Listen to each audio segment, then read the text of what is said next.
Ya, assalamualaikum warahmatullahi wabarakatuh. Waalaikumsalam. Alhamdulillah hari ini kita dapat berkumpul dengan dalam keadaan sehat walafiat bersama teman-teman dari Pemuda Ansor. Eh, kita semua di sini prihatin dan ingin meluruskan ya, menjelaskan kepada masyarakat khususnya yang berumat Muslim, berumat Islam maupun yang agama-agama lainnya supaya tidak ada simpang siur dan tidak ada praduga-praduga terkait dengan laporan kami yang kami sudah laporkan pada saat itu dengan terlapornya Dr. Richard Lee dan Arif Edison yang kami duga berdasarkan dari analisa kami tentunya sama-sama bahwa ada muatan ya atau ada dugaan terkait dengan penistaan agama yang dimanapun kemarin saya juga melihat hasil daripada press conference-nya dokter bersama rekan-rekan media yang dimana kemarin ditanyakan sama teman-teman media terkait dengan kasus apa yang kami laporkan. Beliau menyatakan tidak perlu minta maaf karena dia merasa tidak bersalah. Nah, sebelum kita bahas terlebih lanjut, apa sih yang menjadi persoalan sehingga kami menduga adanya penistaan agama itu? Perlu diketahui bahwa di podcastnya Dr. Richard Lee yang dimana pada saat itu mengundang narasumber ya seorang pengacara yang bernama berinisial AE, di mana saudara AE itu dengan gamblang menyatakan bim salabim kun fayakun, mau jadi Tuhan. Yang perlu diketahui nanti mungkin juga bisa dijelaskan di sini sama Gus Hendy yang mungkin lebih mumpuni dari sisi ilmu agamanya ketimbang saya. Kami menduga di situ AE ini menyamakan atau mensetarakan kalam Allah yaitu kun fayakun, itu kalamnya Allah Subhanahu wa taala, dengan bim salabim yang dimana bim salabim itu adalah buatan manusia untuk mantra atau hal-hal yang berbau dengan mistis. Nah, jelas-jelas menurut kami sebagai pelapor tentunya ini ada dugaan penistaan agama. Dan kalau ditanya kenapa Dr. Richard Lee juga turut serta dilaporkan, nanti bisa dijelaskan juga secara hukum detailnya oleh Bang Herwanto di sini. Karena kami duga dia tanpa mengedit ya pernyataan yang kami anggap itu satu penistaan, tidak melalui editing yang benar sehingga bisa ditonton oleh jutaan pemirsa di YouTube channelnya yang kami duga adalah milik Dr. Richard Lee. Untuk itu saya persilahkan Gus Hendy khususnya menjelaskan lebih detail secara ilmu agama. Silakan. Assalamualaikum warahmatullahi wabarakatuh. Waalaikumsalam warahmatullahi wabarakatuh. Selamat malam, salam sejahtera bagi kita sekalian. Saya melihat di dalam permasalahan ini itu memang ada indikasi unsur penistaan agama dengan menyamakan kalimat yang ciptaan manusia atau kalimat-kalimat yang bikinan manusia dengan kalam Allah. Itu sudah sangat jelas sekali. Jadi sudah sangat bisa dibedakan mana yang buatan manusia dan mana yang memang itu adalah kalam Allah. Tidak bisa dicampur adukan menjadi satu. Di sini jelas ada kalimat bim salabim yang tersambung dengan kun fayakun. Sedangkan kun fayakun itu adalah kalimat Allah, ya, firman Allah di dalam Al-Qur'anul Karim. Sehingga sangat tidak elok, tidak pantas jika kalimat itu disamakan, disetarakan dengan apapun itu ciptaan manusia.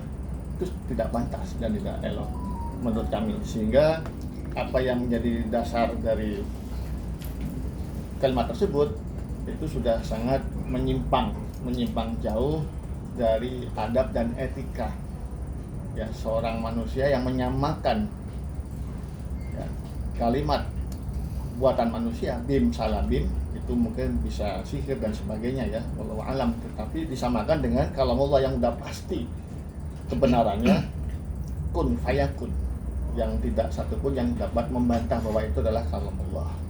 Mungkin demikian dari saya, sehingga saya melihat hal ini tentu sangat tidak baik ke depannya dan memang harus diluruskan untuk menjadi pembelajaran, untuk menjadi pengetahuan bagi generasi yang akan datang, untuk tidak bermain-main dengan kalimat-kalimat Allah, dengan kitab suci, agama apapun, tidak cuma Islam ya, agama apapun, tidak bermain-main dengan kalimat-kalimat Allah, apalagi menyamakan dengan buatan manusia. Ya, jadi saya sangat menyayangkan sekali kalimat tersebut kemudian tersiar di mana-mana tanpa ada editing dan sebagainya, tanpa ada perbaikan dan sebagainya. Saya rasa itu sudah sangat tidak baik dan itu akan melukai seluruh umat muslim yang mempercayai kitab suci Al-Quran sebagai pegangan pedoman hidupnya, mungkin begitu. Tapi apakah akan tabayun, Gus? Nanti saya melihat ke depannya langkah-langkah berikutnya, tentu kami akan meminta pendapat saran dari guru-guru kami, ya, karena pada dasarnya kami sangat patuh, tawadhu, sami'na wa ta'na dengan guru-guru kami. Tapi yang jelas dari kalimat tersebut itu sudah sangat jelas menistakan agama, karena menyamakan bim salabim dengan kun fayakun yang sudah ada batasnya menjadi satu kesatuan. Ya. Ini yang saya rasa tidak baik, dan ini saya rasa harus menjadikan koreksi dan pembelajaran untuk generasi yang akan datang. Tidak boleh bermain-main dengan kalimat Allah, dengan kalam Allah, dengan Al-Quran, bahkan dengan kitab manapun, ya. Tidak hanya Islam, tetapi kitab manapun. Tidak boleh menyamakan bahasa manusia, ciptaan manusia dengan apa yang sudah difirmankan oleh Allah. Bang Herwanto, apakah ada update dari RL dan AE sendiri, Bang? Ya, kemarin saya mendengar dan mencermati ya kalimat per kalimat yang disampaikan oleh Dr. Richard. Nah, setelah saya mencermati kalimat yang diucapkan oleh Dr. Richard, justru ini semakin menambah semangat saya untuk menggali lebih dalam lagi. Mungkin kesimpulan saya salah kemarin. Ternyata saya berkonsultasi, ya, diskusi dengan para tokoh agama, dengan tokoh pemuda, ya. Itu ternyata sama kesimpulannya sama seperti saya pada saat saya membuat laporan. Jadi sudah disampaikan oleh Gus Hendy, termasuk penistaan agama. Jadi saya tidak mau lagi membahas masalah tentang agamanya, sudah tidak beri tafsir lagi, sudah dengan tegas dinyatakan penistaan agama. Nah, saya membahasnya dari sisi hukumnya. Nah, kalau dari pernyataan Dr. Richard mengatakan bahwa saya tidak akan minta maaf karena dia merasa tidak bersalah. Sekarang saya jelaskan nih. Tahun 1990 itu ada namanya tokoh, namanya Arswendo Atmowiloto. Dia mengadakan jajak pendapat, judulnya 5 tokoh berpengaruh. Saat itu belum ada media sosial, jadi masyarakat Indonesia mengirimkan tuh tokoh-tokohnya. Pak Harto nomor 1 tuh, Pak Tri dan lain sebagainya tuh. Arswendo sendiri mendapat urutan nomor 10, Nabi Muhammad urutan 11. Hasil jajak pendapat itu diterbitkanlah dia di majalah. Begitu diterbitkan ke majalah, Nabi Muhammad urutan nomor 11, besoknya umat muslim tidak terima. Akhirnya dilaporkanlah ke polisi. Dan akibat perbuatannya itu dia sudah dipidana 5 tahun. Itu dia sudah minta maaf tuh. Dia sudah minta maaf. Bahkan di dalam pembelaannya, di pledoinya di pengadilan, dia mengatakan, saya bodoh katanya. Sangat bodoh, saya jahilun.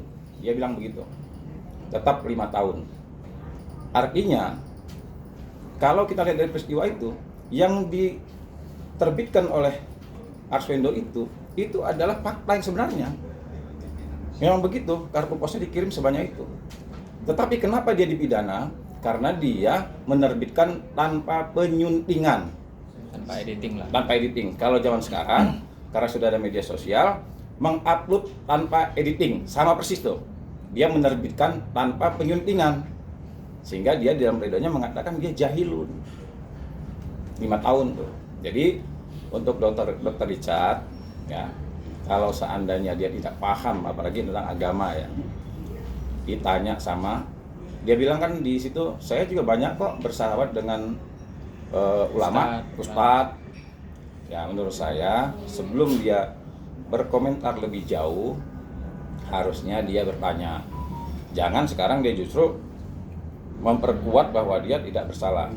Nah, saya sebagai pelapor nih, ya, saya pastikan saya akan mengawal perkara ini sampai nanti saya memberikan keterangan ke penyidik. Bahkan saya berharap saya memberikan keterangan nanti di muka persidangan. Kenapa? Tujuan saya bukan hanya menindak pelakunya, tapi juga memberikan pendidikan kepada masyarakat bahwa hal seperti ini tidak boleh terulang lagi. Ya. Saya juga banyak kok dikomentarin. Kenapa kok tidak disomasi? Kenapa kok tidak tabayun?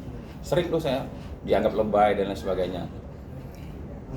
Itu peristiwa Pak Arswendo, ya, Pak Ahok dan lain sebagainya, sama penista agama semua. Itu sebenarnya sudah peringatan, sudah disomasi, sudah ada kejadian. Seharusnya tidak ada kejadian lagi. Belajar pada itu. Nah, laporan saya ini termasuk somasi juga untuk orang di luar sana agar tidak terjadi lagi penistaan agama. Jadi, saya pastikan perkara ini saya kawal sampai dengan persidangan. Ini tanggung jawab saya, bukan pada hukum, tapi kepada masyarakat. Mungkin itu saya sampaikan. Gus, sikap dari Ansor sendiri akan seperti apa, Gus, bila mana tidak ada titik temu tabayun nantinya?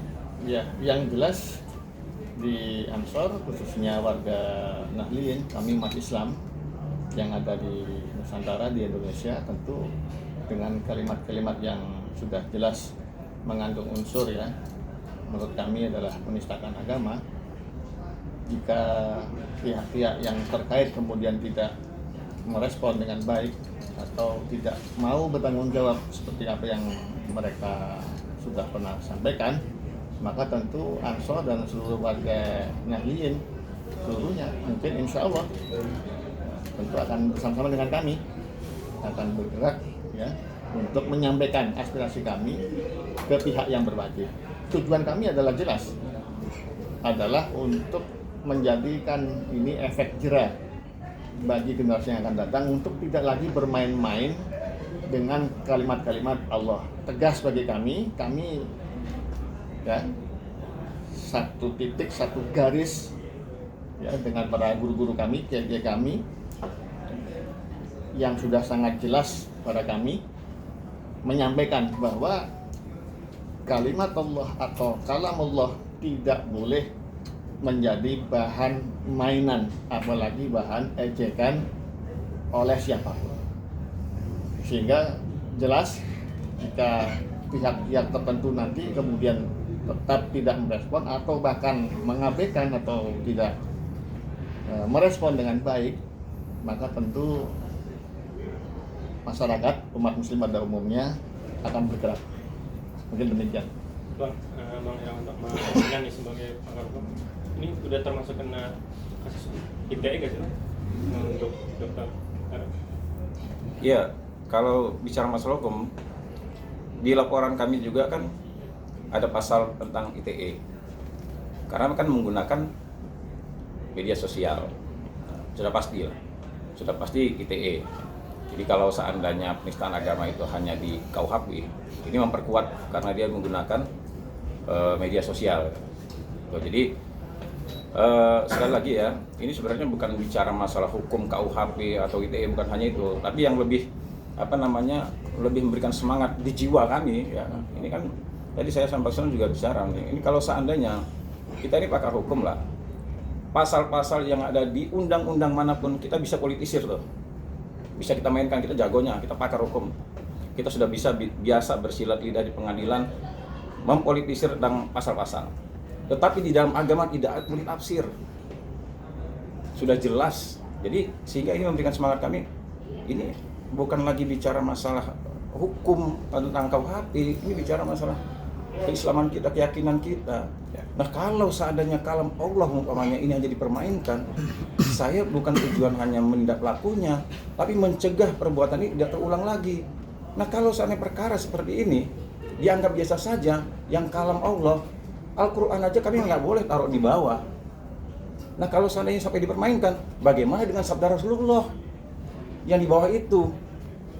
Nah, kami mencegah agar jangan sampai, ya, ini yang paling tinggi nih, yang paling tinggi kami jaga, ya, jangan sampai ini ternoda, apalagi sampai ini dibiarkan berlalu. Oke, pesan buat RL dan AI mungkin Bang Sunan, Bang Herwanto. Ya, yang pasti kita tadi sudah sama-sama mendengar ya bahwa edukasi dari orang yang kami anggap memiliki atau mumpuni lah ya, dalam ilmu agama, bahwa apa yang dikatakan kun fayakun itu bukan bahasa Arab seperti yang mereka anggap ya. Wah, kenapa saya kan cuma nyebut itu bahasa Arab? Salah. Itu kalam Allah Subhanahu wa taala, bukan bahasa Arab. Gitu. Bukan bahasa Arab seperti apa yang dia sampaikan kayak alhamdulillah, assalamualaikum, itu nggak bisa disamakan. Mungkin begitu ya, Gus? Iya. Jadi ini bukan kata saya, cuma memang ini bukan bahasa Arab yang bisa disampaikan dengan situasi-situasi yang biasa saja terjadi gitu ya. Apalagi kan dia menyampaikan ini untuk dalam tanda kutip merendahkan seseorang gitu. Merendahkan seseorang dengan menggunakan bim salabim kun fayakun, mau jadi Tuhan gitu. Berarti kan ada tendensi kepada seseorang yang kita juga nggak peduli, nggak mau tahu urusannya dia dengan orang itu ya. Yang kami peduli di sini ya, saya sebagai umat muslim melihat bahwa ini sesuatu yang sangat-sangat tidak boleh ya, tidak boleh disampaikan, apalagi ditonton oleh jutaan pemirsa. Ini yang saya sayangkan. Seharusnya dokter yang punya podcast tersebut ya, kan katanya banyak teman-teman ustadznya, sebelum dirilis harusnya dia komunikasi dong, Ustadz, Kiai, ini narasumber saya ngomong seperti ini nih, bim salabim kun fayakun, kira-kira boleh nggak nih? Atau ini menjadi hal yang biasa nggak seperti bahasa Arab lainnya? Gitu loh. Jadi jangan udah ada masalah kayak gini baru dia bilang, mengklaim saya kenal ustadz, saya kenal kiai. Kenapa sebelum itu dirilis dia tidak konsultasi, diskusi, tukar pikiran gitu loh? Apa karena ini mengejar momentum atau mengejar keuntungan? Wah, supaya rame ditonton. Nanti gimana kalau udah rame ya dianggap penistaan, cukup minta maaf. Yang saya dengar juga dia nggak mau minta maaf kemarin. Ya, jadi ini yang saya sayangkan. Jadi tadi saya menjawab teman-teman wartawan, apa tabayun? Bagaimana mau tabayun? Orangnya saja tidak merasa bersalah, tidak mau minta maaf. Lalu tabayun apa? Kita umat muslim yang harus istilahnya minta maaf sama dia karena melaporkan dia. Oh, enggak gitu ceritanya. Salah. Gitu loh. Ya, jadi sudah jelas, karena saya melihat juga banyak sekali nih rupanya mungkin masyarakat atau netizen yang tidak paham ilmu agama sehingga merasa apa yang kami laporkan ini sesuatu hal yang kecil, sepele, bahasa Arab biasa, tapi dibesar-besarkan jadi laporan polisi. Saya nggak marah karena mungkin saja ya Gus ya, ilmunya nggak nyampe gitu. Jadi berpikir hanya ini kan hanya bahasa Arab biasa. Gitu. Oke, terima kasih Bang. Terima kasih. Sampai